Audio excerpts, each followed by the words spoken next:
শুভ সন্ধ্যা বন্ধুরা, আপনাদের সকলকে আমার চ্যানেল প্রচেষ্টায় রেবায় আবারও স্বাগত। আগের দিন আমি আপনাদেরকে শুনিয়েছিলাম লেখিকা সুচিত্রা ভট্টাচার্যের লেখা উপন্যাস বিষাদ পেরিয়ের প্রথম পর্ব।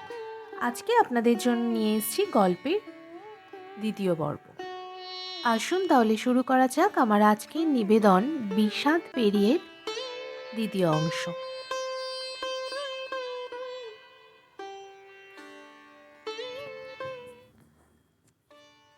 ক্যান্টিনে আজ বেজায় ভিড়। দুটো ঘরের একটাতেও বসার জায়গা নেই। কাউন্টারেও কিলবিল করছে মাথা। একবার উকি দিয়ে সরে এলো সম্পূর্ণা, কিন্তু পেট চুঁই চুঁই করছে যে। সকালে জলখাবারটা খারাপ ছিল না আজ। 4 পিস টোস্ট, ডিম, কলা, সন্দেশ। তবে 8:30টার প্রাতরাশ, বেলা দুটোয় কি আর থাকে পাকস্থলিতে? তার ওপর টানা 3 পিরিয়ড থিওরি ক্লাস। স্টিরিও কেমিস্ট্রির ভারে মাথাটা দপদপ করছে যেন। সামান্য চিন্তা করে সম্পূর্ণ সায়েন্স কলেজের বাইরে এলো। বসু বিজ্ঞান মন্দিরের ওপারে একটা লোক ফুটপাতে রোল বানায়। দেখেছে আসা যাওয়ার পথে। পায়ে পায়ে চলেই গেল দোকানটায়। ভাজের দুপুরে খদ্দের নেই তেমন। মিনিট কয়েকের মধ্যে মিলেছে এগরোল। সেদ্ধ আলু, শসা, পেঁয়াজ পুড়ে মোটা করে বানিয়েছে। 2-3 ঘন্টা দিব্যি ভরা থাকবে পেট। এগরোলে কামড় বসিয়ে সম্পূর্ণ আচমকা বাঁয়ে তাকালো, পরক্ষণে ডাইনে। না, সেরকম কেউ তো নেই এদিক ওদিক। তবু বুকটা ধড়াস করে উঠল কেন? এই হঠাৎ চমকে ওঠার রোগটা কিছুতেই যে তার পিছু ছাড়ছে না। সম্পূর্ণ নিজেকে শক্ত করতে চাইল। যুক্তির ঢাল সাজাচ্ছে মনে মনে। যাকে নিয়ে তার আশঙ্কা সে তো এখন বহু যোজন দূরে। ফাঁদ কেটে সম্পূর্ণ তো বেরিয়ে আসতে পেরেছে, তার আর কিসের ভয়? শ্যামবাজারের লেডিস হস্টেলটা কিভাবে যেন চিনে ফেলেছিল। তার নতুন ডেরাটির হদিশ পাওয়া অত সোজা নয়। সায়েন্স কলেজে হানা দেওয়ার সাহস পাবে কি? মনে হয় না। কোনো মেয়ের ক্ষণিক দুর্বলতার সুযোগ নেওয়ার জন্য যারা মুখিয়ে থাকে, অথচ অশান্তির আশঙ্কা দেখলে নিজের পিঠ বাঁচাতে তৎপর হয়, তারা কি দুঃসাহসী হতে পারে? ভাবনাটায় সম্পূর্ণ একটু জোর পেল যেন। ফিরছে কলেজে, গেট দিয়ে ঢুকছে, ক্লাসেরই এক দঙ্গলের মুখোমুখি। বিনিতা, তৃষ্ণা, সর্বরী, শ্যামলেন্দু, কৌস্তব, প্রাণবন্ত ছেলে মেয়েদের মাঝে সে হাঁসফাঁস করে কি না? আজও পাশ কাটিয়ে চলে যাচ্ছিল। সর্বরী খপ করে ধরেছে। এই, কোথায় গিয়েছিলি রে? সম্পূর্ণ আমতা আমতা করে বলল, এই তো কাছেই। কাউকে মিট করতে বুঝি? না, এগরোল খেতে। যা, চটকে দিলে তো। চশমা পরা শ্যামলেন্দু মিটিমিটি হাসছে। কোথায় একটু খেলিয়ে খেলিয়ে জবাব দেবে সর্বরী যাতে ইন্টারেস্ট পায়, তা না এই একেবারে কঠোর গদ্য। সম্পূর্ণা অপ্রতিভ বোধ করল। বিনিতা হাত ধরেছে সম্পূর্ণার। অনুযোগের সুরে বলল, তুই এত ছাড়া ছাড়া থাকিস কেন রে? আমরা কি খুব খারাপ? তোর সঙ্গে মেশার যোগ্য নই? না না, তা কেন? তোমাদের কাউকে সেভাবে চিনি না তো। এখানে আসার আগে আমরাই বা কে কাকে চিনতাম রে ভাই? সর্বদা পালিয়ে পালিয়ে বেড়ালে দোস্তিটা হবে কোত্থেকে?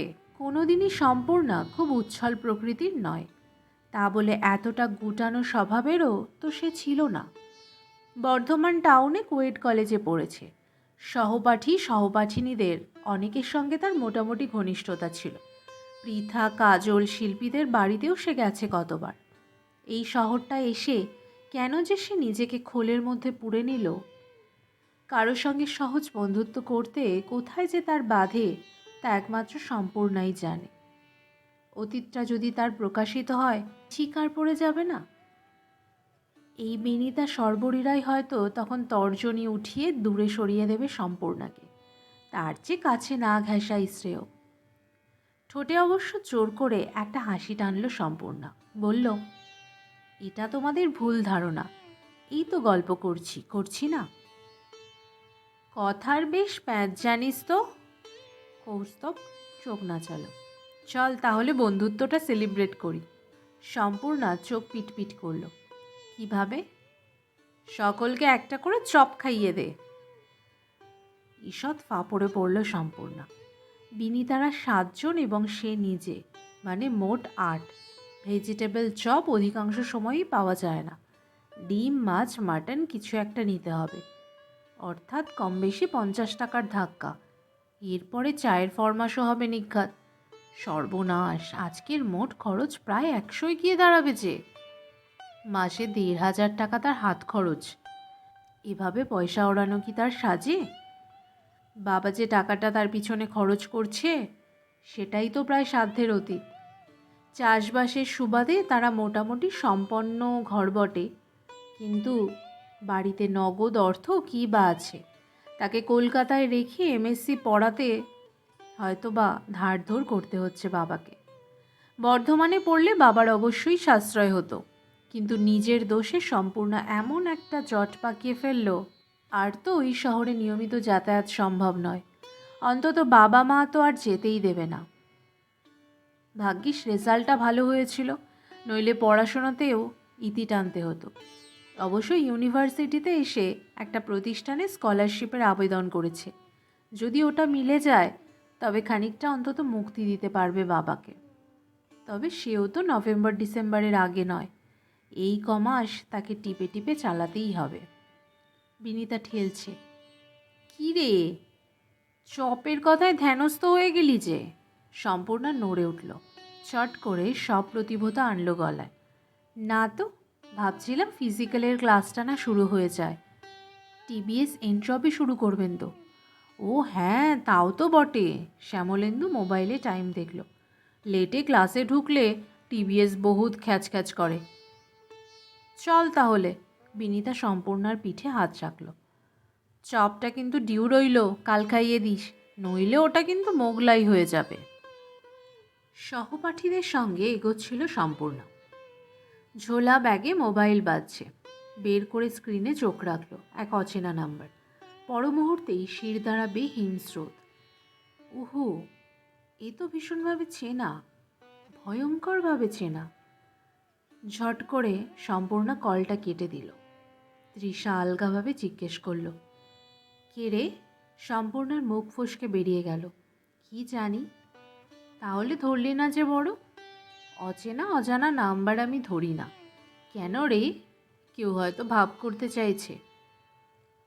খোড়ার মাথা। বিনিতা মুখ বেঁকালো। সার্ভিস প্রোভাইডারগুলো এমন বিরক্ত করে। আবার বাজছে ফোন।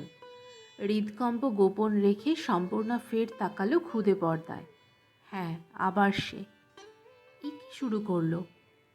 তার সন্ধান না পেয়ে মোবাইলেই আক্রমণ চালাবে নাকি অহরহ? ইস, কেন যে সম্পূর্ণা মোবাইলে সিমটা বদলায়নি। আবার লাল বোতাম টিপে দিল সম্পূর্ণা, তারপর অফ করে দিল পুরোপুরি। প্রশ্নের অবকাশ কাউকে না দিয়ে বলে উঠল, যেই হোক না কেন ক্লাসের শেষের আগে কথাই বলবো না। সিঁড়ি দিয়ে উঠতে উঠতে বিনিতা বলল, তুই হয়তো খুব ইম্পর্ট্যান্ট কাউকে মিস করলি। সে আর বলতে, তার জীবনে শিব ঠাকুরই তো ছিলেন ও প্রান্তে। মনে মনে আওড়ালো সম্পূর্ণা। জবাব দিল না। ফ্যাকাশে হেসে ঢুকেছে শ্রেণীকক্ষে। বুকে বিস্মনি পাথরের চাপ। এই উপদ্রব থেকে কি সম্পূর্ণার নিস্তার নেই? রোল কল সেরে এনট্রপি সংক্রান্ত প্রাথমিক আলোচনা করছেন টিবিএস। বিষয়টা কলেজেই পড়া, তবু এখনও এনট্রপির ধারণাটা সম্পূর্ণার কাছে পরিষ্কার নয়। তাতে অঙ্ক কষতে কিংবা প্রশ্নের উত্তর লিখতে অসুবিধা হয় না ঠিকই, কিন্তু মগজে একটা অস্বস্তি রয়েই গেছে। টিবিএস এখন ভালোই বোঝাচ্ছেন বিষয়টা, অথচ সম্পূর্ণা মন বসাতে পারছে কই। দুবার ফোনটা এসে তাকে এমন বেপথু করে দিয়েছে। কেন যে এমন একটা বিশ্রী ভুল করেছিল সম্পূর্ণা? কি এমন বিশেষ গুণ ছিল চিনুদার? চেহারাটাই যা চটকদার। এখন অবশ্য ভাবতে গেলে স্রেফ লক্কা পায়রা মনে হয়। চিনুদার বাবা মানে সম্পূর্ণার বড় মামা বর্ধমান টাউনের নামজাদা ডাক্তার। তার খোশবাগের চেম্বারে দিনরাত রোগীদের ভিড়। বাড়িতে কাঁচা পয়সা ঢুকছে রাশি রাশি। প্রকাণ্ড এক বাইক নিয়ে শহরময় চক্কর কাটা তার ছেলেটি তো নির্ভেজাল লক্কা পায়রাই বটে। সম্পূর্ণ তো নির্বোধ নয়, তবু সেই কিনা প্রেমে পড়ল চিনুদার। তাদের সম্পর্কটা সামাজিক নিয়মে নিষিদ্ধ জেনেও আইনের চোখেও কি গ্রাহ্য হয় সম্পর্কটা? তবে তো পিছলে গেল পা। বয়সের দোষ হবেও বা। সদ্য টিনেজ পেরোনো সম্পূর্ণার কতটাই বা অগ্রপশ্চাৎ জ্ঞান ছিল। তাছাড়া উদ্দাম মেলামেশা, অহরহ রূপের স্তুতি, নিষিদ্ধ উত্তেজনার পুলক অনেক নিরস পাথরকেই তো গলিয়ে দেয়। হায় রে, কেন যে সম্পূর্ণা বড় মামার বাড়িতে থেকে বিএসসিটা পড়তে গিয়েছিল। তাদের নিচিন্দা গ্রাম থেকে বর্ধমান বাসে প্রায় 1.5 ঘন্টার পথ, কিন্তু কার্জন গেটের কাছে থাকলে কলেজ করতে কত অসুবিধে। শুধু যাতায়াতের ধকলটুকু বাঁচাতে কত কিছু সম্পূর্ণাকে হারাতে হলো। ঝাপসা হয়ে গেছে ক্লাসরুমের ব্ল্যাকবোর্ড, সেখানে ফুটে উঠছে দৃশ্যের পর দৃশ্য। দুর্গাপুর এক্সপ্রেস হাইওয়ে ধরে 150 কিলোমিটার বেগে ছুটছে চিনুদার মোটর বাইক। পিছনে তাকে জড়িয়ে ধরে বসে সম্পূর্ণা। নরম বুক দুটো চাপ দিচ্ছে চিনুদার পিঠে। আরও যেন বেয়ে যাচ্ছে দ্বিচক্রযানের গতি। হাওয়ায় চুল এলোমেলো, গলায় জড়ানো দোপাট্টা উড়ছে। চিনুদা চেঁচিয়ে উঠল, কিরে, ভালো লাগছে তো? সম্পূর্ণার শরীর জুড়ে অচেনা শিহরণ। চিনুদার পিঠে মাথা রেখে বলল, ভীষণ ভালো, ভীষণ। মনে হচ্ছে না একেবারে হালকা হয়ে গেছিস? হ্যাঁ গো, সেভাবেই বাতাসে ভাসছি যেন। এভাবেই চিরকাল ভাসবো আমরা, কিন্তু কারো কোনো বাধা মানব না। তখন কানে যেন মধু বর্ষণ করেছিল কথাগুলো। আস্তে আস্তে চিনুদাতে ডুবেছিল সম্পূর্ণা। সন্ধেবেলা শ্যামশায়রের পাড়ে বসে আছে দুজনে। ধাবার ভিতর তার নরম হাতখানা ধরে কচলাচ্ছে চিনুদা। বিদ্যুৎ তরঙ্গ বয়ে যাচ্ছে শিরায় শিরায়। সম্পূর্ণার কামিজের ভিতর ঢুকে এলো চিনুদার অবাধ্য হাত। উফ, কি রোমাঞ্চ! তারপর তো সেই রাত, মামি গেছে বাপের বাড়ি। রোগী দেখে হাক্লান্ত মামা ঘুমোচ্ছে অকাতরে। হঠাৎই দরজায় টকটক। পাল্লা খোলা মাত্র সম্পূর্ণাকে জড়িয়ে ধরল চিনুদা। কিছু বলার অবকাশ না দিয়ে পাগলের মতো চুমু খাচ্ছে। তার জেগে ওঠা পুরুষাঙ্গের চাপ টের পাচ্ছে সম্পূর্ণা। চূর্ণ হয়ে গেল ক্ষীণ মানসিক প্রতিরোধ। কি উন্মত্তের মতো সেদিন মিলেছিল দুটো শরীর। মিলনেও যেন পুরো তৃপ্তি হয়নি। কত ভঙ্গিমায় যে মোবাইলে ছবি তুলল নিরাবরণ সম্পূর্ণার। পরের দিনই অবশ্য সম্পূর্ণার খুব অনুশোচনা হয়েছিল। কে যেন ভিতর থেকে বলেছিল, কাজটা ভালো করছিস না রে, থেমে যা, থেমে যা, এবার অন্তত থাম। কিন্তু নিষেধের বেড়া একবার ভাঙলে আর কি প্রবৃত্তিকে রোখা যায়? কয়েক রাত পরে আবার চিনুদা হাজির, মামি বাড়িতে আছে জেনেও। সেদিনও সম্মোহিতের মতো নিজেকে অবারিত করে দিল সম্পূর্ণা। সর্বাঙ্গে শুষে নিল চিনুদার তাপ। এভাবেই চলছিল খেলাটা। ভাগ্যিস কন্ডোম ব্যবহার করতো চিনুদা, না হলে আরও যে কি সর্বনাশ হতো। তারপর তো এক দুপুরে ধরা পড়ে গেল মামির কাছে। মামি সেদিন মন্দিরে গিয়েছিল। সাত তাড়াতাড়ি ফিরে আসবে সম্পূর্ণরা আশাই করেনি। তখন বড্ড বেপরোয়া হয়ে গিয়েছিল চিনুদা। সময় অসময় মানতে চাইতো না। সম্পূর্ণারই কি সে সময় জ্ঞানগম্যি থাকতো? শরীরের নেশা যে কোন নরকে টেনে নিয়ে যায়, দৃশ্যটায় এখনো গায়ে কাটা দেয় সম্পূর্ণার। দড়াম করে দরজা খুলে দাঁড়িয়ে গেল মামি। দু চোখ ঠেলে বেরিয়ে আসছে যেন। বিছানায় সম্পূর্ণা আর তার আদরের ছেলে চিনু। কারোরই অঙ্গে সুতোটি পর্যন্ত নেই। এরপর মামার বাড়ি থেকে সম্পূর্ণা যে বিতাড়িত হবে এটাই তো স্বাভাবিক, কিন্তু চিনুদা যে ওভাবে ভুল পাল্টাবে সম্পূর্ণার কল্পনাতেও ছিল না। সে নাকি নিষ্পাপ দেব শিশু। সম্পূর্ণাই তাকে প্রলোভন দেখিয়ে প্ররোচিত করেছে নোংরামিতে। কি আশ্চর্য, মামা মামি সেটাই বিশ্বাস করে নিল। আর সেই বয়ানেই কিনা সম্পূর্ণার বাবা মার কাছে পৌঁছলো সংবাদটা। রাগে দুঃখে মা তো প্রায় গলা টিপে ধরতে গিয়েছিল সম্পূর্ণ। একা বাবাই বুঝি অনুমান করেছিল, এক হাতে তালি বাজেনি।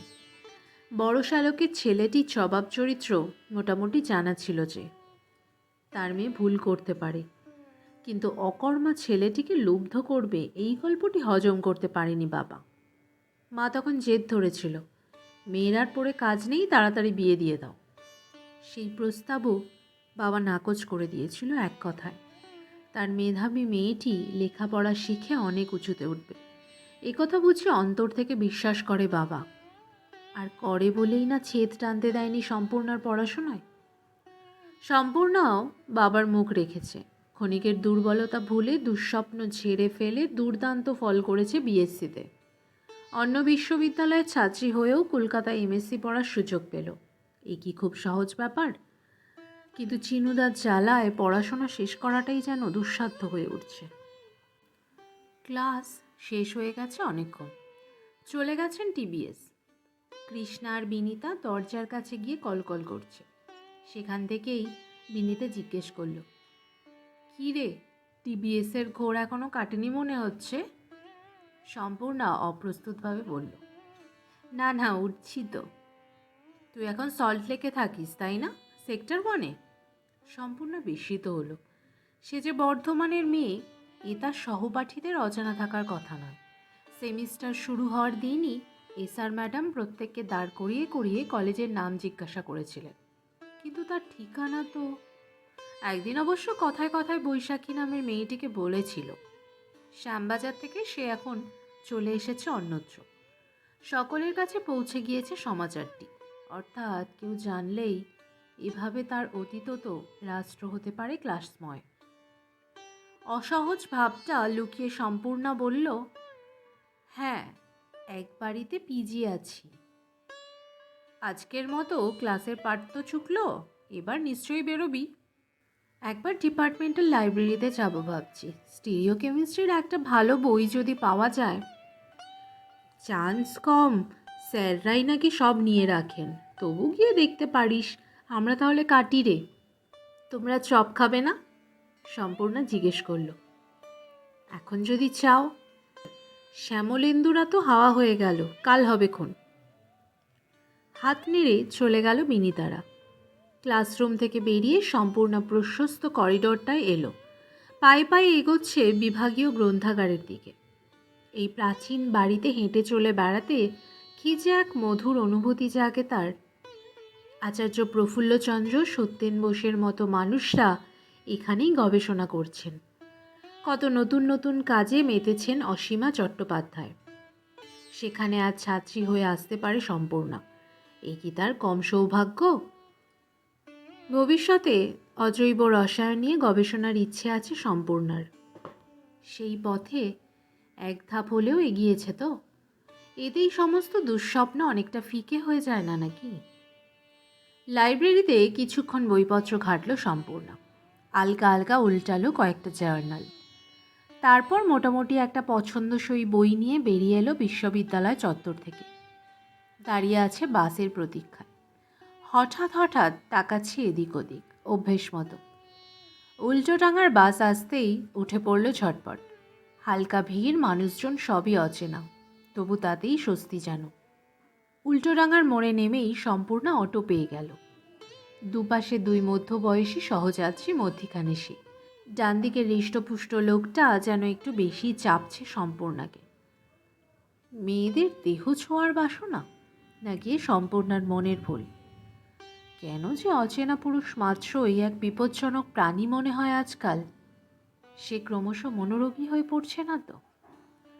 3 নম্বর ট্যাঙ্কটা পেরিয়ে সম্পূর্ণা নেমে পড়ল। অল্প একটু হাঁটা, যাচ্ছে দ্রুত পায়ে, একটু যেন সন্ত্রস্তভাবে। বাড়ির গেট ঠেলার আগেই আপনা আপনি দৃষ্টি ঘুরল ডাইনে বাই। উফ, কি জ্বালা, কিছুতেই বসে থাকে না স্নায়ু। দোতলায় উঠেই প্রতিমার সঙ্গে দেখা। সে গলা উঠিয়ে ডাকছে, মামি, সম্পূর্ণা দিদি এসে গেছে গো। কি হলো রে বাবা? সম্পূর্ণ থতমত, দাঁড়িয়ে পড়েছে।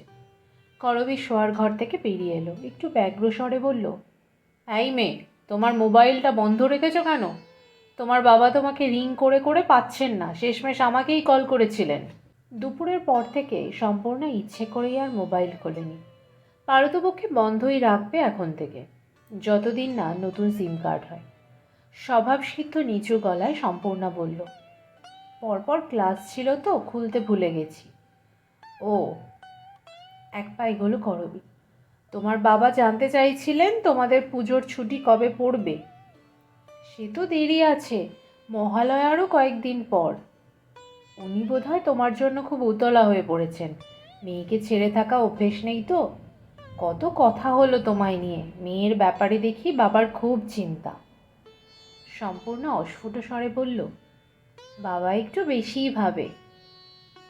নিজেরা সংসার ধর্ম করো, তখন টের পাবে বাবা মায়ের কেন টেনশন হয়।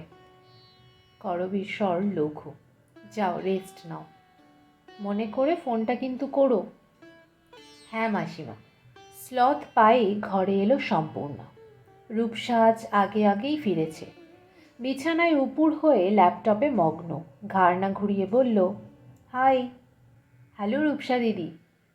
সম্পূর্ণা বসল বিছানায়। আজ সন্ধ্যের আগেই ঢুকে পড়েছ যে বড়। আমি রোজ রাত করে ফিরি। মাসিমা তাহলে কানমলা দিতেন না? মাসিমা না মেসোমশাই? অমনি রূপসা ঘাড় ঘুরিয়েছে। তারচা চোখে বলল, তুমি তো সাদামাটা চিজ নও। আমার মতো ব্যাক ব্যাক করো না, কিন্তু ডেঞ্জার ম্যানকে চিনে গেছো। না না, মেসোমশাইও খুব ভালো মানুষ।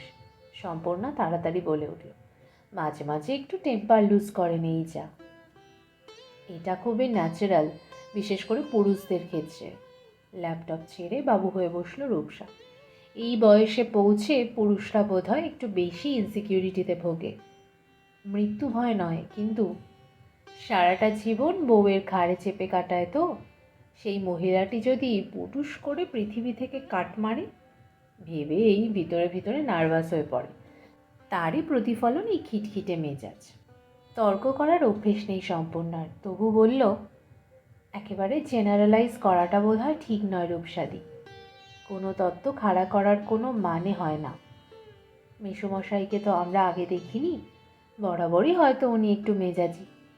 এটাও তো দেখছো, ওর রাগের ভয়ে মাসিমা মোটেই জুজু হয়ে থাকেন না। তাতে কি প্রমাণ হয়? আমার কেমিক্যাল অ্যানালিসিস বলে ওর মেজাজের অনেকটাই লোক দেখানো। তুমি কিছুই মানুষ চেনো না। উনি ঘ্যাম চাকরি করেছেন, মেলামেশার জগৎটাও ছিল হাইফাই।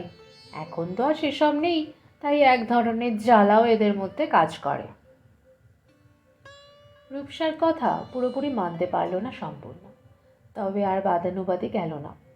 লাগোয়া বাথরুমে ঢুকে হাত মুখ ধুলো ভালো করে, নাইটি গলিয়ে আবার ফিরেছে বিছানায়। ব্যাগ থেকে মোবাইল ফোনটা বের করে চালু করলো। টকটক টিপল বাবার নাম্বার। ফোনে কথা শেষ হতে না হতেই প্রতিমা হাজির, চা আর চিড়ে ভাজা নিয়ে। রূপসাকে প্লেট এগিয়ে দিল সম্পূর্ণ। নিল না রূপসা, সে আগেই খেয়েছে। তখনই সম্পূর্ণার মোবাইলে টুং ধ্বনি, SMS এলো। এই নাও ওই নাও, কত যে হাবিজাবি আসে সারাদিন। অবহেলা ভরে সম্পূর্ণা দেখল সংক্ষিপ্ত বার্তাটা, সঙ্গে সঙ্গে চাবুক খেলো যেন। চিনুদা, কি ভয়ঙ্কর আবদার। তোর কলেজে আসবো, কবে কখন জানা। সম্পূর্ণার নির্জীব মস্তিষ্কে সহসা আগুন ধরে গেল যেন। হঠাৎ এসব কি শুরু করলো চিনুদা? একটু শান্তিতে লেখাপড়া করতে চাইছে, দেবে না কিছুতেই। চুপ থাকলে আরও যেন পেয়ে বসছে। দেওয়ালে পিঠ ঠেকে গেলে বেড়ালের নখও ঝলসে ওঠে। সম্পূর্ণ আজ কথাটা বুঝিয়ে ছাড়বে। মোবাইল হাতে সম্পূর্ণা নিঃশব্দে ঘর থেকে বেরিয়ে এলো। বসার ঘরে কেউ নেই, শটান জ্বলে গেল ব্যালকনিতে। নাম্বারটা টিপতেই ওপারে চিরন্তনের গলা। হেরে গেলি তো? ফোন করলি তো শেষমেশ? সম্পূর্ণ বিনা ভূমিকায় বলল, তুমি কিন্তু সীমা ছাড়িয়ে যাচ্ছ চিনুদা। খুঁজে খুঁজে আমার শ্যামবাজারের হস্টেলে হানা দিলে, এখন কলেজে আসতে চাইছো, তোমার ধান্দাটা কি? আমি তো শুধু তোকেই চাই রে পন্নি, সেই আগের মতো করে। ছি, আমি তোমাকে ঘেন্না করি, ঘেন্না করি, ঘেন্না করি। ও কথা বলিস না পন্নি, তোর মুখে মানায় না। আমাদের বাড়ি থেকে চলে যাওয়ার পর তুই যতদিন বর্ধমানে পড়েছিস আমি কি তোকে ডিস্টার্ব করেছি? কেন করিনি? তোকে ভালোবাসি বলেই তো তুই এখন কলকাতায়। এবার তো ফের আমাদের দেখা সাক্ষাৎ হতে পারে, পারে কি না বল? তোমার আস্পর্ধা তো কম নয়। আমাকে ফাঁসিয়ে তুমি নিজের চামড়া বাঁচাও, এখন ভালোবাসার কথা বলছো? সম্পূর্ণ হিস হিস করে উঠল। ক্ষমতা থাকলে আমি তোমার জিভ ছিঁড়ে নিতাম। অত তেজ দেখাস না, তুই এখনো জানিস না আমি কি। ওসব ভয় তুমি অন্য কাউকে দেখিও। আমি আর সেই পণ্যি নেই। তুমি সায়েন্স কলেজের ত্রিসীমানা মারালে আমার ক্লাসমেটদের দিয়ে তোমার হাড় গুঁড়ো গুঁড়ো করে ছাড়ব। সেই পুরনো সুন্দর দিনগুলোর কথা একেবারেই ভুলে গেলি পুণ্যি? ও কথা একদম তুলবে না। আমি মোহে পড়ে গিয়েছিলাম, বললাম তো এখন তোমায় আমি ঘেন্না করি। কখনো আর আমার সঙ্গে যোগাযোগের চেষ্টা করবে না। জবাবে ওপার কি বলল শোনার তোয়াক্কা না করেই সম্পূর্ণ ফোন কেটে দিয়ে হাঁপাচ্ছে উত্তেজনা। হাঁপড়ের মতো ওঠানামা করছে বুক। আচমকা ষষ্ঠেন্দ্রিয়ের সংকেত। ঝট করে ঘুরল সম্পূর্ণ। অমনি বিদ্যুৎপৃষ্ট। অদূরে করবী। সম্পূর্ণার কথাগুলো শুনতে পেয়েছে নাকি? সর্বনাশ, কি হবে এখন? এবছর অনেকটাই দেরিতে এসেছে শরৎ। গোটা ভাদ্র মাসটা তো বটেই, আশ্বিনেও কি বৃষ্টি কি বৃষ্টি। একদিন নীলের দেখা মিলল কি মিলল না, অমনি 3 দিন আকাশের মুখ ভার। অবশেষে মহালয়ার প্রায় মুখে মুখে বিদায় নিল বর্ষা। সাদা সাদা মেঘে এখন পুজো পুজো গন্ধ। বিধাননগরের আনাচে কানাচে দোল খাচ্ছে কাশফুল। ইদানিং মেজাজটাও খানিক ফিরেছে অনুব্রত। তার আপত্তির পরোয়া না করে বাড়িতে দুটো বাইরের মেয়েকে ঢোকানোয় যে বিরক্তিটা ঠিকরে বেরোতো, তা যেন অনেকটা স্তিমিত এখন। তার মানে কিন্তু এই নয় করবীর কাজটাকে সে মন থেকে মেনে নিয়েছে। মনের সঙ্গে মোটামুটি একটা বোঝাপড়া করে নিয়েছে মাত্র। করবী যদি বুড়ো বয়সে পুতুল খেলে আনন্দ পায়, পুতুলদের খাইয়ে দাইয়ে নাড়াচাড়া করে তার চিত্ত প্রফুল্ল থাকে, অনুব্রত কেন তাতে ব্যাগরা দিয়ে গৃহশান্তি ঘোচাবে? শুধু নিজেকে সে খানিক তফাতে সরিয়ে রেখেছে। পারতপক্ষে রূপসা সম্পূর্ণার প্রসঙ্গ তোলে না। সেই যে রূপসা মেয়েটা ড্যাং ডেঙিয়ে বন্যাত্রান্না ছাতার মাথায় কোথায় গেল, তখন থেকেই অনুব্রতর মুখে কুলুপ। রবিবার বলে মেয়েটা যে মঙ্গলবার ফিরল, তা নিয়েও শব্দটি নেই। কেনই বা অযাচিত মন্তব্য করে খোঁচা খাবে করবী? অবশ্য করবীই তাকে নিজে থেকে বলল রূপসা নাকি ফোনে জানিয়েছিল সে একবার বাড়ি ঘুরে আসবে। ঘাটাল থেকে বহরমপুর যে মোটেই সোজা রাস্তা নয়, মেয়েটা সেখানে আদৌ গেল না 2 দিন অন্য কোথাও ফুর্তি মেরে এলো, সত্যি মিথ্যে যাচাই করার জন্য একবার মেয়েটার বাবাকে ফোন করা উচিত। কথাগুলো মাথায় উকি দিলেও ভুলেও অনুব্রত কোনো পরামর্শ দেয়নি করবীকে। যার মেয়েও সে সামলাক। তা বলে অনুব্রত একদম চোখ কান বন্ধ করেও বসে নেই। সব লক্ষ্য রাখছে সে, সব। রূপসা তো অর্ধেক দিন বেলা অবধি গড়াগড়ি খেয়ে 12টার পর বেরোয়, কোনো দিন 2টো 2:30। অত দেরিতে ইউনিভার্সিটিতে গিয়ে কি করে? আদৌ যায় কি না কে জানে। ফেরে কিন্তু 8টা 9টা বাজিয়ে। সন্ধেবেলা কি এমন কাজ থাকে রোজ? মানুষ চড়িয়ে চড়িয়ে চুল পাকিয়ে ফেলেছে অনুব্রত। রূপসা যে ইউনিভার্সিটির লাইব্রেরিতে বই খুলে বসে থাকে না, এই অনুব্রত হলপ করে বলতে পারে। দুপুরের খানাটিও তো আজকাল জুটে যাচ্ছে মাসিমার কল্যাণে।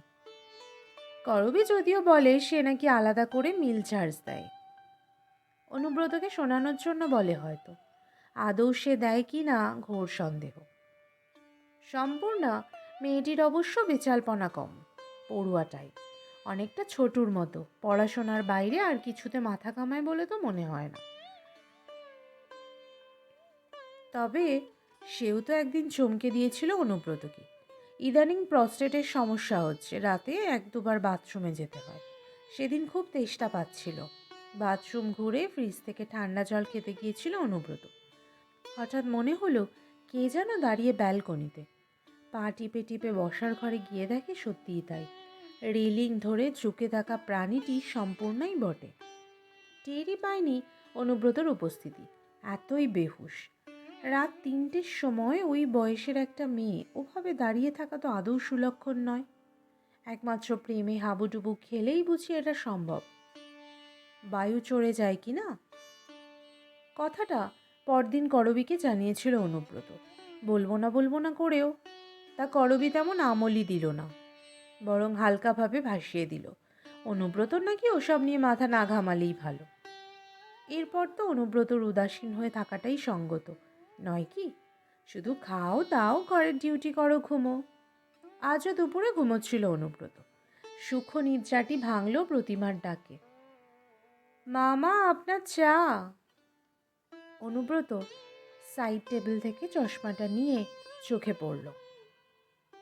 সময় দেখল দেওয়াল ঘড়িতে 4:45। কাপ হাতে তুলে বলল, এত দেরি করলি কেন? আপনি আজ অনেক পরে শুলেন তো। তা ঠিক, দুপুরে আজ অনুব্রত টিভিতে জমে গিয়েছিল বটে। সরকারি দুর্নীতির বিরুদ্ধে জোর একটা হুল্লাগুল্লা শুরু হয়েছে দিল্লিতে। রামলীলা ময়দানে মঞ্চ বানিয়ে গরম গরম বক্তৃতা দিচ্ছিল কয়েকজন। পুলিশ গিয়ে পিটিয়েছে তাদের, তাই নিয়ে তুমুল শোরগোল। দেখতে ভারী মজা লাগছিল অনুব্রত।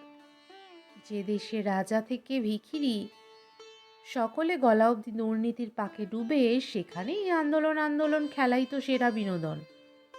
যারা চেল্লাচ্ছে তাদের ধরে গদিতে বসিয়ে দিলে তেনারা যে কি করবেন ভাবলেই অনুব্রতর পেট গুলিয়ে হাসি উঠে আসে। ডিভিসিতে থাকার সময় তো দেখেছে মাথা থেকে পা পর্যন্ত কত টাকা চলে। অনুব্রত ব্যাপারটায় পেরে ওঠেনি, সেটা তার গুণ না দোষ কে জানে। চোর হওয়ার মতো বুকের পাটা ছিল না বলেই হয়তো সাধু পুরুষ হয়ে গেছে সে। শুধু কষ্ট করে চোখ দুখানা বুঝে থাকতে হয়েছে, এই যা। করবী ঘরে ঢুকেছে। ওয়ার্ডরোবের দিকে যেতে যেতে বলল, আর লেট করো না, চা খেয়ে এবার তৈরি হয়ে নাও। আগে তুমি রেডি হও।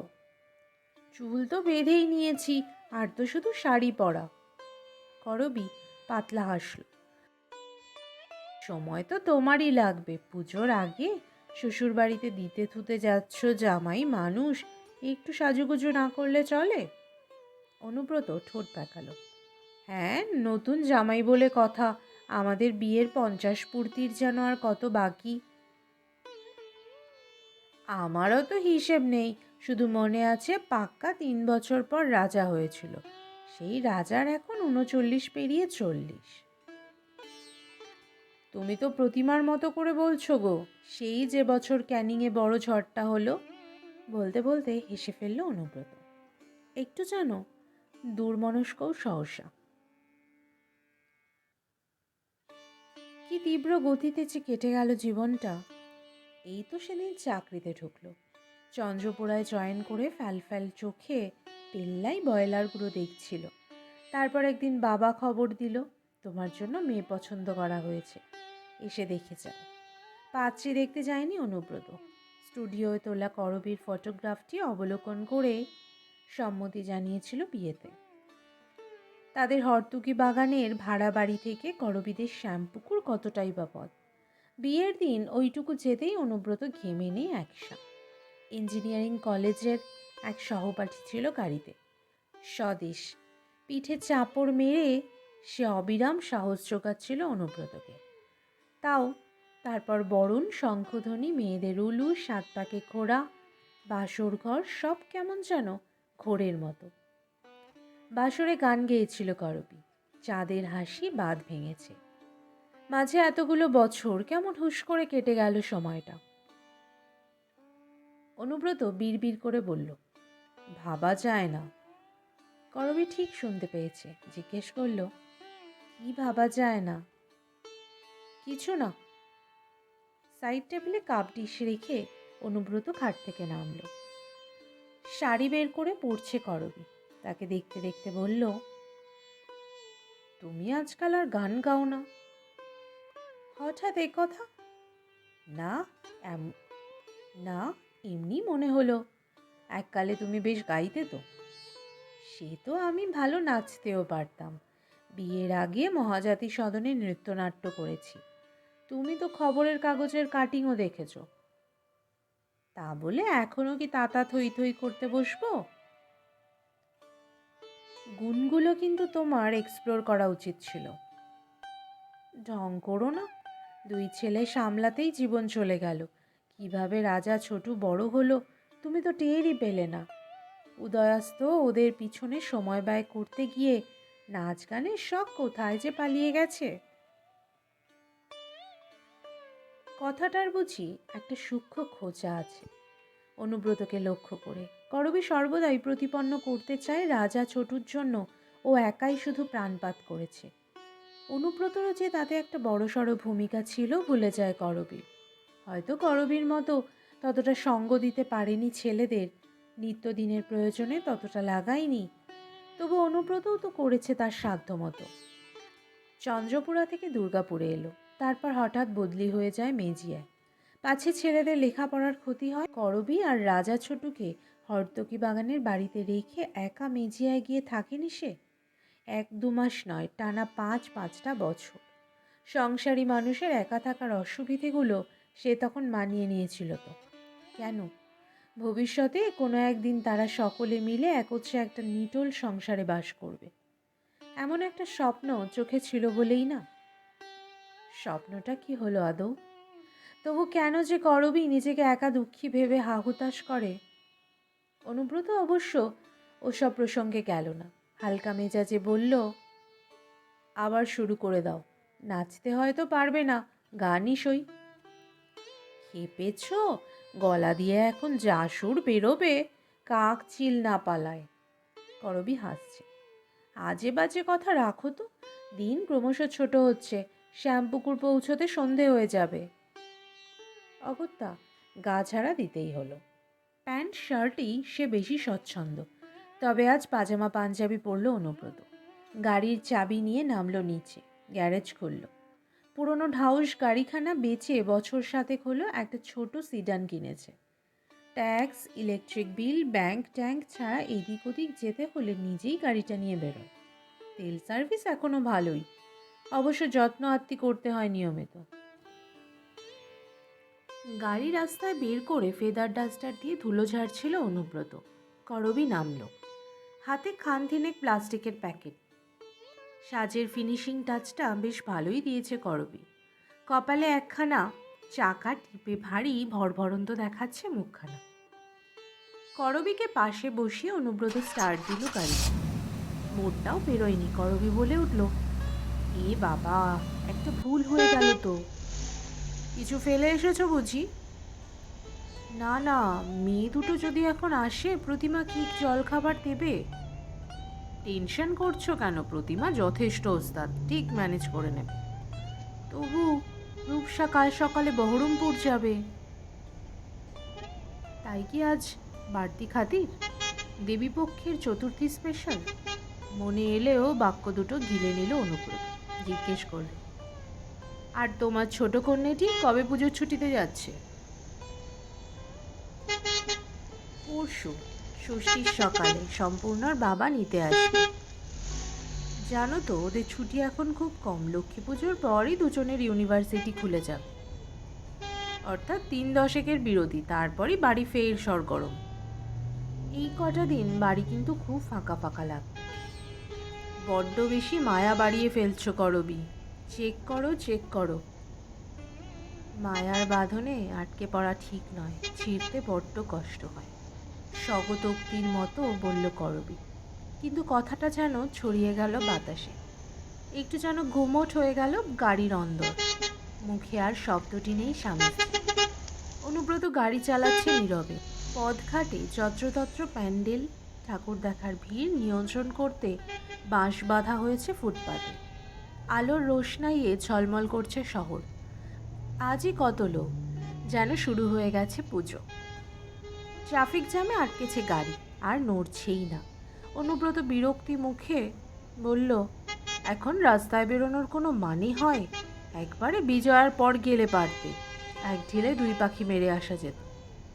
যা, তাই হয় নাকি? পুজোর জামা কাপড় পুজোর পর দেব? যত সব জোলো সেন্টিমেন্ট। ওদের কিছু দেবে, ওরাও আমাদের রিটার্ন দেবে। বাৎসরিক এই দেওয়া নেওয়ার খেলাটা কদিন আগে পরে হলে কি এসে যায়? তুমি তো বলবেই, তোমার তো ওসবের বালাই নেই। অনুব্রত ফুলটা তেমন গায়ে মাখল না। তারা 4 ভাই বোন। বড়দা বছর 3 আগে কিডনির অসুখে মারা গেছে। দিদি থাকে কল্যাণী, ছোট ভাই বজবজ। যোগাযোগ আছে বটে, তবে বেশিটাই ফোনে ফোনে।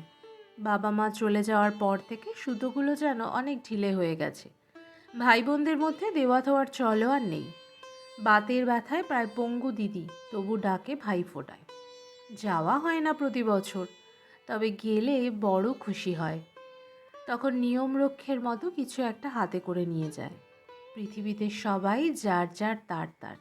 রাজা ছোটুর আর আলাদা করে কি দোষ? যানজট ঠেলে শ্যামপুকুর পৌঁছতে প্রায় ঘন্টা 3 লেগে গেল। সরু গলিতে গাড়ি রাখাও এক হাঙ্গামা। মুড়ি মিছরির মতো গাড়ি কিনছে লোকে, পদই গ্যারেজ। সেখানে উটকো জানে ঠাঁই মেলা মুশকিল। তার ওপর পাশেই একটা পুজো, তারাও অনেকটা জায়গা নিয়ে নিয়েছে। করবীর বাপের বাড়ির থেকে বেশ খানিকটা দূরে গাড়ি রাখতে হলো অনুব্রতকে। অতঃপর গাড়ি লক করে পায়ে হাঁটা। পুরনো দোতলা বাড়ির একতলায় বেল টিপতেই দরজা খুলেছে স্নিগ্ধা। গোলগাল গিন্নিবান্নি মুখে খুশি উথলে উঠল। এত দেরি করলে যে তোমরা? মাঝরাতের আগে পৌঁছেছি, এই না ঢের। অনুব্রত মন্তব্য ছুড়ল। নেক্সট টাইম এবারই এলে গাড়ি আর নইব চ। বুঝেছি, জামাইবাবুর খুব পরিশ্রম হয়েছে। বসুন, একটু শরবত করে আনি। বাইরের ঘরটি রীতিমতো বড়সড়, পুরনো আসবাবে সাজানো গোছানো। অনুব্রত আদ্যিকালের সোফায় বসল। করবী ঢুকে গেল ভেতরে মায়ের সঙ্গে দেখা করতে। গ্লাস হাতে ফিরেছে স্নিগ্ধা, পেছনে কাঞ্চন। ঠাট্টার সুরে বউকে বলল, সন্ধেবেলা জামাইবাবুকে শুধু লেবুর রস দিচ্ছ? অনুব্রত রসিকতা করে উত্তর দিল, যে দ্রব্যটি পেলে গাড়ি চালানোর ধকলটা কাটতো, সেটা তো তুমি রাখো না ভায়া। 2 চুমুক হুইস্কি মারলে শরীরটা তরতাজা হয়ে যেত। হা হা হা। 60 পেরানো বেটেখাটো কাঞ্চন বসেছে অনুব্রতর মুখোমুখি। অনুযোগের ভঙ্গিতে বলল, এই বয়সে কেন অযথা স্ট্রেস নিচ্ছেন? একটা ড্রাইভার রাখলে তো পারেন। হ্যাঁ, রিটায়ার্ড মানুষ ড্রাইভার পুষবে। ও কথা বলবেন না জামাইবাবু। অমন ঘ্যামচ্যাক বাড়ি, একতলা লিজ, মোটা পেনশন, দুটো জুয়েল ছেলে, আপনার আবার কিসের অভাব? তার ওপর এখন আবার পেইং গেস্ট বসিয়েছেন, তার কাছ থেকেও 2-4 পয়সা আসছে। কাঞ্চন চোখ টিপল। আপনার পয়সা খাবে কে বলুন তো? নিছো কি, মজা করে বলছে কাঞ্চন। তাও অনুব্রতর গা চিরবিরিয়ে উঠল। বিশেষ করে পেইং গেস্টের প্রসঙ্গটা তার একেবারেই নাপসন্দ। দি তো হেসে বলল, 5 ভূতের পেটে যাবে বোধহয়। টুকটাক রসিকতা চলছে শালা জামাইবাবু। ব্যাংকে চাকরি করতো কাঞ্চন। বছর 2 হলো অবসর নিয়ে আবার কোথায় পার্ট টাইম ধরেছে। সঞ্চয় তারও নেহাত কম নয়। ফ্ল্যাট ট্যাট কেনার চক্করে যায়নি। আদ্যিকালের বাড়িতে নামমাত্র ভাড়ায় দিব্যি রইসি চালে থাকে। যা গলির ভেতর বাড়ি, প্রমোটার ছুঁয়েও দেখবে না কখনো। মায়ের পেছনেও বিস্তর খরচাপাতি করে কাঞ্চন। ডাক্তার বদ্যি ওষুধ তো আছেই, তার ওপর 2খানা আয়াও রেখে দিয়েছে। হয়তো একটু চাপ পড়ে, কিন্তু মুখ ফুটে দিদি জামাইবাবুকে কাঞ্চন কিছু বলে না।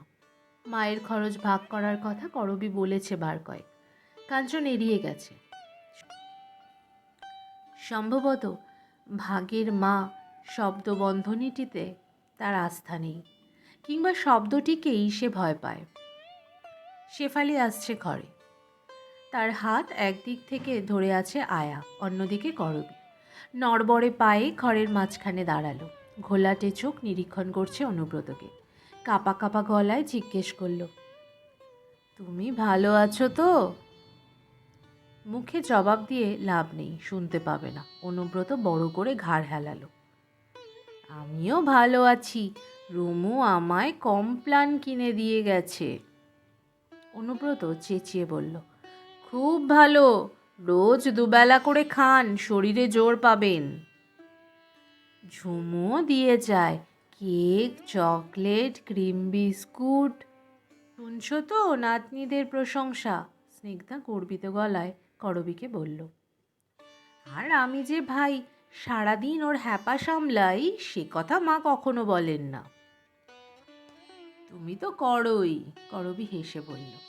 রুমু ঝুমুও যে বিয়ের পর ঠাম্মা ঠাম্মা করে, এ তো কম কথা নয়। তা আছে কেমন মেয়ে দুটো? অনুব্রত জিজ্ঞেস করল। পুজোর সময় আসছে বাপের বাড়ি? তারা তো সব সময়ই আসছে। কাঞ্চনের গলাতে গর্বিত পিতার ভাব। অফিস ফেরত সপ্তাহে এক আধ দিন তো ঢু মারেই, পুজোতেও নিশ্চয়ই। কথার মাঝে হঠাৎই ছন্দপতন, স্বর বেজে উঠল শেফালির। তোমরা হাতে করে কিছু আনলে না যে বড়? লজ্জায় অনুব্রতর মাথা কাটা যাওয়ার জোগাড়। সর্বদাই তো মিষ্টি ফিষ্টি কিছু নিয়ে ঢোকে এ বাড়িতে, আজই কিনা বেমালুম ভুলে গেল। করবীরও কি আক্কেল! একবার মনে করিয়ে দেবে তো, মহিলারও খুঁড়ে খুঁড়ে দণ্ডবধ। কে বলে ৮৬ বছরের শাশুড়ি ঠাকুরনটির মগজে মরচে ধরেছে? করবী বুদ্ধি করে সামাল দিল। সোফায় রাখা প্লাস্টিকের প্যাকেট তুলে বলল, কে বলে কিছু আনিনি? এই তো। শেফালির চোখ পিটপিট। ওটা কি? তোমার নতুন ড্রেস, পুজোয় পরবে। সাদার ওপর প্রিন্ট নাইটি জোড়া বের করে মেলে ধরল করবী। শেফালি ভারী খুশি, দেখছে ছুঁয়ে ছুঁয়ে। কাঞ্চন মুচকি হেসে বলল, তোর কপাল খুলল রে দিদি, এখন যে আসবে তাকে নাইটির গল্প শোনাবে। করবীও তা জানে, হাসছে। আড্ডা হাসির মাঝেই সারা হলো পোশাক বিনিময় পর্ব। কাঞ্চন পেল দামি ব্র্যান্ডের শার্ট, স্নিগ্ধা মন্দির মন্দির পার সাউথ কটন শাড়ি, আর এক সেট পাজামা পাঞ্জাবি হলো অনুব্রতর। করবীরও বুটি বুটি তাঁতবস্ত্র বাড়ল একখানা। চিকেন কাটলেট এনে রেখেছিল কাঞ্চন। মোড়ের মিষ্টি দোকানের লোভনীয় রসমালাইও। খেয়ে পেট ঢাক, এবার ওঠার পালা। পথে ঘাটে ভিড় এখন চতুর্গুণ। সম্মুখ গতিতে এগোচ্ছে গাড়ি। অনবরত ক্লাচ ব্রেক করতে করতে অনুব্রতর হাঁটু টনটন। বাইরে ঢাক আর কলরোলে কানের পর্দা থরথর দশা। তার মধ্যেই করবী বলল, মা একদম ছেলে মানুষ হয়ে গেছে। স্বাভাবিক। অনুব্রতর স্বরে গোপন শ্লেষ। তোমরা সবাই যা প্যাম্পার করো। সে তুমি যাই বলো, মার ভাগ্যটা একবার ভাবো। ছেলে মেয়ে বউ নাতনি সকলের অ্যাটেনশন পাচ্ছে, সবাই সাধ্যমতো মায়ের জন্য কিছু করছে। করবী ম্লান হাসল। আমাদের যে ওই বয়সে কি হাল হবে? আগে ওই বয়সে পৌঁছও তো, তখন ভাববে। তখন কি ভাবাভাবির ক্ষমতা থাকবে? এটুকু এখনই বুঝেছি, ওসব সেবা টেবা আমাদের কপালে নেই। থাকার দরকারটা কি? কেন অন্যের ওপর ডিপেন্ড করব? ফেলো করি মাখো তেল, এটাই দুনিয়ার সেরা প্রিন্সিপাল। করি থাকাটাই বেশি জরুরি, বুঝলে? আসলি সার্ভিস টাকাই দেয়। বলা খুব সোজা স্যার, মায়ের মতো দশা হলে টাকা কড়ির কি মূল্য? ওরকম সিচুয়েশন কেন হবে? তার আগে পুট করে মরে যাব, দেখে নিও। হুহ, চাইলেই যেন সব হয়। কার কপালে দ হয়ে পড়ে থাকা নাচছে কে বলতে পারে? অনুব্রত চুপ করে গেল। এই ভাবনাটাকে সে কোনোভাবেই মনে ঠাঁই দিতে চায় না। করবী কেন যে খুঁচিয়ে খুঁচিয়ে স্মরণ করায়। সত্যি কি করবী ভবিষ্যতের কথা ভেবে ভয় পায়, নাকি বোঝাতে চায় অনুব্রতকে? বাকি রাস্তাটা চুপচাপই কাটল। সল্টলেকে ঢোকার পর গতি বেড়েছে গাড়ির। বাড়িতে পৌঁছে নিশ্চিন্ত। করবী প্যাকেট প্যাকেট নিয়ে ভেতরে চলে গেছে। গ্যারেজে গাড়ি ঢুকিয়ে শার্টার নামাচ্ছিল অনুব্রত। একতলার তামিল ব্যাংক অফিসারটি বাড়িতে ফিরছে। অনুব্রতকে দেখে দাঁড়িয়ে গেল। Good evening mister Moitra, happy Durga Puja. Thank you thank you. একটা রিকোয়েস্ট ছিল, ভাঙা ভাঙা গলায় বলল রঙ্গনাথ। একটা বাথরুমে cistern is not working, kindly প্লাম্বারকে যদি একবার কল দেন। দেখছি, পুজোর মুখ তো, এখন ওদের ধরা, হয়তো দেশে পালিয়েছে, আই মিন উড়িষ্যায়। আমার কিন্তু খুব প্রবলেম হচ্ছে স্যার, আমার মিসেস আজই গিয়ে বলবে ভাবছিল। বললাম তো দেখছি। অনুব্রত সরে এলো। বাড়িঘর থাকার হাজারো হ্যাপা, আজ এটা সারাও, কাল ওটা মেরামত করো, ট্যাঙ্ক সাফ রাখো, এখন কোথায় প্লাম্বার খুঁজে বেড়াবে? রঙ্গনাথনেরও বলিহারি, থাকে তো দেবাদেবী, একমাত্র ছেলে হায়দ্রাবাদে পড়ছে, তিনখানা বাথরুমের একটা যদি গড়বড় করেই কি এসে যায়। হালকা হালকা বিরক্তি নিয়ে অনুব্রত উঠল দোতলায়। করবী ধারে কাছে নেই, দুই কন্যের দরজা খোলা, অর্থাৎ সেখানে গিয়েই ভিড়েছে। কিসের যে এত টান? পোশাক বদলে বসার ঘরে এসে টিভি জ্বালিয়ে দিল অনুব্রত। প্রতিমা বোধ হয় এতক্ষণ টিভি দেখছিল। একটি বিনোদনের চ্যানেল ফুটেছে পর্দায়। ঘুরিয়ে খবরে ঢুকে পড়ল। এখনও সেই দিল্লি নিয়েই চলছে তুলকালাম। প্রতিমা বোতল আর গ্লাস রেখে গেল, সঙ্গে কাঁচের বাটিতে বরফের টুকরো, প্লেটে বাদাম ভাজাও। গ্লাসে হুইস্কি ঢালতে ঢালতে অনুব্রত হেসে ফেলল। খাবে তো এক দু পেগ, তার আবার এত আয়োজন। তবু এই ব্যবস্থাটি না থাকলে যেন মন ওঠে না। সন্ধেটা কেমন ফাঁকা ফাঁকা লাগে। আজ অবশ্য দু পেগেই উঠবে। গোবদা কাটলেটখানা গজগজ করছে পেটে, অম্বল হয়ে যেতে পারে। আয়েসি ভঙ্গিতে গ্লাস হাতে তুলে টিভির কাজিয়ায় চোখ রেখেছে অনুব্রত। অমনি ল্যান্ডলাইন ঝনঝন। গ্লাস রেখে হাত বাড়িয়ে রিসিভারটা তুলল অনুব্রত। হ্যালো, আপনার বেয়াই বলছি, রঞ্জিত। শুভ সন্ধ্যা। ভেরি ভেরি শুভ সন্ধ্যা। ছোটুর শ্বশুরের গলা পেয়ে অনুব্রত একটু নড়ে বসল। তা আছেন কেমন? কদিন সর্দি জ্বর হয়েছিল, এখন ফার্স্ট ক্লাস। রঞ্জিতের গলায় বেশ ফুর্তি ফুর্তি ভাব। এদিকে তো একটা কাণ্ড হয়েছে। কি হলো? আমার কন্যেটি, মানে আপনার ছোট বৌমা, জব্বর এক সারপ্রাইজ দিয়েছে। তাই নাকি? কীরকম? আজ বিকেলের ফ্লাইটে হঠাৎ পুচকুনকে নিয়ে হাজির। অনুব্রত জোর নাড়া খেয়ে গেল। শ্রাবন্তী এসেছে বাপের বাড়িতে অনুব্রতদের না জানিয়ে? অনুব্রতর গলা দিয়ে শুধু বেরোলো, ও। রঞ্জিত আহ্লাদিত স্বরে বলল, নিন ধরুন, আপনার বৌমা পাশে দাঁড়িয়ে আছে, কথা বলুন। মাঝে কয়েকটা সেকেন্ড। এবার ও প্রান্তে শ্রাবন্তীর ঋণ ঋণে কণ্ঠ। হ্যাঁ বাবা, তুম করে চলে এলাম। আপনি কেমন আছেন? ভালো মা, আমরা সবাই ভালো। অনুব্রতর গলা একটু ভারী হলো। ছোটুর মার মুখে শুনছিলাম এবছর নাকি কলকাতায় আসবে না। সেরকমই তো প্ল্যান ছিল, হঠাৎ ইচ্ছে হলো। আমার আর পুচকুনের তো এখন নবরাত্রির ছুটি চলছে, পুচকুনটাও খুব বায়না করলো। ও, তা আছো কদিন? দশমীতে ফিরে যাব, সপ্তমীর সকালে আমি সল্টলেক যাচ্ছি। ওদিন হোল ডে আপনাদের সঙ্গে কাটিয়ে আসব। ও, তোমার শাশুড়িকে ডাকবো, কথা বলবে? থাক, পরে ফোন করবক্ষণ। শ্রাবন্তী যখন কথা বলছিল ঢাকের বাদ দিয়ে শুনতে পাচ্ছিল অনুব্রত। ফোন রাখার পরে ও বাজনাটা যেন রয়ে গেছে কানে। কানে নয়, বুকে। শ্রাবন্তী কলকাতায় এসে একবার সল্টলেক না ছুঁয়ে সোজা টালিগঞ্জ চলে গেছে। এটা কেন যে অনুব্রত মানতে পারছে না। শ্রাবন্তীর কোনটা চমক? হঠাৎ কলকাতায় আগমন, নাকি সরাসরি বাপের বাড়ি ওঠা? তা উঠুক না, অনুব্রতদের আগে জানালে তারা কি বাধা দিত? আর ওই রঞ্জিত সেনগুপ্ত যতই সারপ্রাইজ সারপ্রাইজ বলে চেঁচাক, নির্ঘাত জানতো মেয়ের আসার কথা। নিজেই হয়তো মেয়েকে বলেছে, আগে থেকে কিছু জানাস না। যত সব গাড়োয়ানি রসিকতা। উঠে গিয়ে শোয়ার ঘর থেকে নিজের মোবাইলটা নিয়ে এলো অনুব্রত। ছোটুই উপহার দিয়েছিল। অনুব্রত তেমন দরকার না হলে ব্যবহার করে না। ছোটুর 10 সংখ্যার নম্বরটা মাথায় থাকে না, মোবাইলের সামনে 0 বসিয়ে তোলা আছে। অনুব্রত ফোনটা লাগালো। বেশ খানিকক্ষণ ইংরেজি গান বাজার পর ছোটুর সাড়া মিলেছে। হ্যাঁ বাবা বলো। তুই এখন কোথায়? অফিসে, এখন বেরোবো। কেন?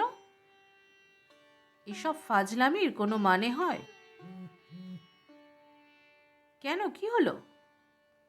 হঠাৎ শ্রাবন্তী কলকাতায় এসে বাপের বাড়িতে ঢুকে গেল, অথচ সে যে আসছে খবরটা পর্যন্ত দিলি না তুই। ও এই ব্যাপার, ছোটুর স্বর নামলো। হঠাৎ বাই চাপলো গেল, এখন তো জেনেছো আর কি।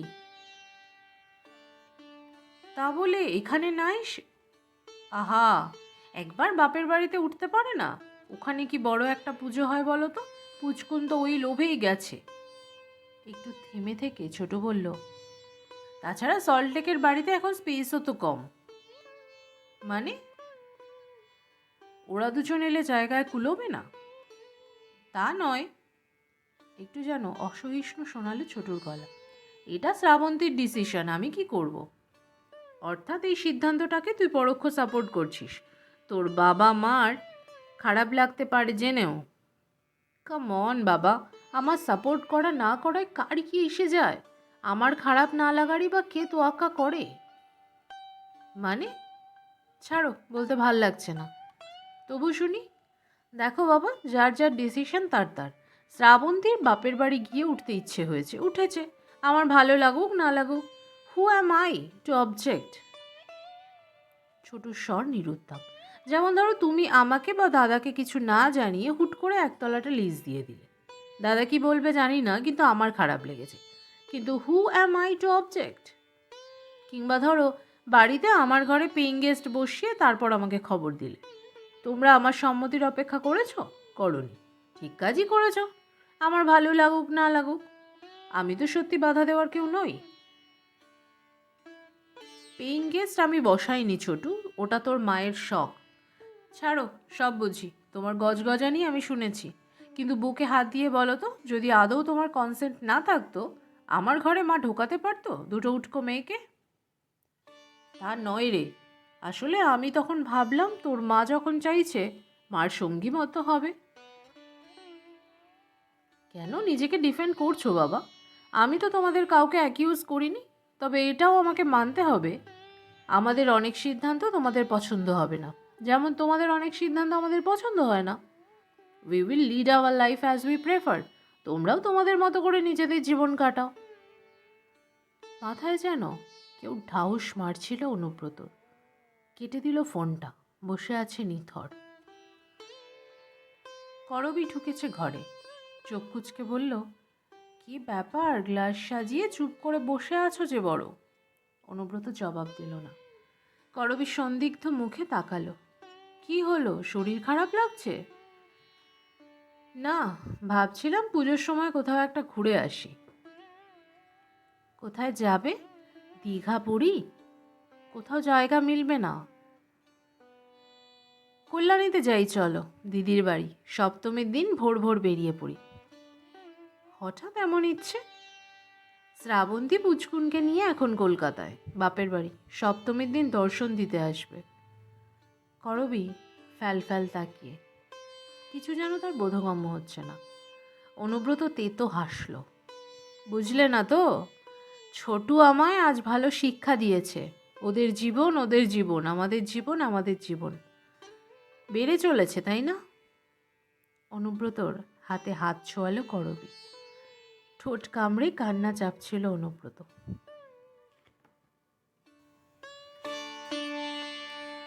ব্যাস বন্ধুরা, শেষ হলো আমার আজকের গল্প বিষাদ পেরিয়ে। গল্পটি আপনাদের কেমন লাগছে আমাকে অবশ্যই কমেন্ট বক্সে কমেন্ট করে জানান। আর আমার উপস্থাপনা যদি আপনাদের ভালো লেগে থাকে তাহলে অবশ্যই একটি লাইক, কমেন্ট, শেয়ার এবং সাবস্ক্রাইব করে দেবেন। আর আমার সাথে থাকার জন্য আপনাদের সকলকে অনেক ধন্যবাদ। সবাই ভালো থাকবেন, সুস্থ থাকবেন এবং দেখা হবে গল্পের পরবর্তী অংশে। সকলকে ধন্যবাদ।